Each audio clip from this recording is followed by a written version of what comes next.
Sir, ஆட்சிக்கு வந்தது முதல்ல மதுவை ஒழிப்பேன்னு சொன்னீங்க. இப்ப என்னன்னா 7 மணிக்கே கடையை திறக்க போறேன்னு சொல்றீங்க. தப்பா சொல்றீங்க.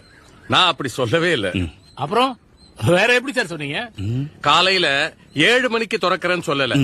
காலையில 6 மணிக்கு திறக்கிறோம்னு அறிக்கை விட்டுருக்கோம். போய் டிவி சேனல்ஸ் எல்லாம் பாருங்க.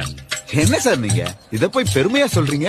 யோ, நீ அந்த சேனல் காரனாயா? இல்ல நான் கேக்குறேன். டேய், நீ என்ன அந்த சேனல் காரனா? அதத்தான நான் இப்ப கேட்டேன்.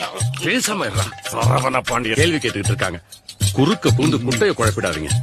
நீங்க கேளுங்க. சார், மதியம் 12 மணிக்கு குடிக்கிற குடியாரன காலைல 6 மணிக்கே குடிக்க சொல்றீங்களா? இதான் உங்க சாதனையா? குடிக்கிறவன குடிகாரன் சொல்லாதீங்க. மதுப்பிரியர்கள் மதிப்பா சொல்லுங்க, மாடலா சொல்லுங்க.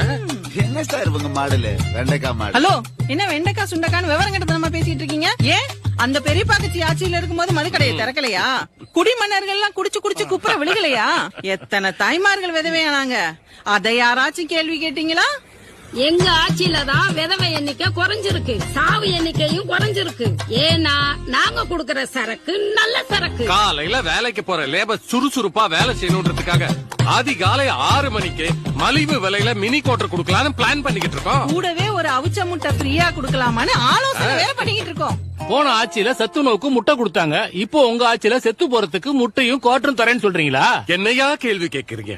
500 ரூபாய் கூலி வாங்குறவன் 100 ரூபாய் எடுத்து கட்டிங் போடுறதுக்காக டாஸ்மாக் வாசல்ல பார்ட்னரை தேடி 10 மணி நேரமா காத்துக்கிட்டு இருக்காயா? இதெல்லாம் நினைக்கும் போது நெஞ்சு பதறுது. அதற்காகத்தான் இந்த தொலைநோக்கு திட்டமே. ஆண்களுக்கு 90 தரீங்க, அப்ப பெண்களுக்கு போட்டுக்கிறதுக்கு 90. கிழிஞ்சதுன்னா தைக்கிறதுக்கு டைலரையும் அனுப்புவோம்.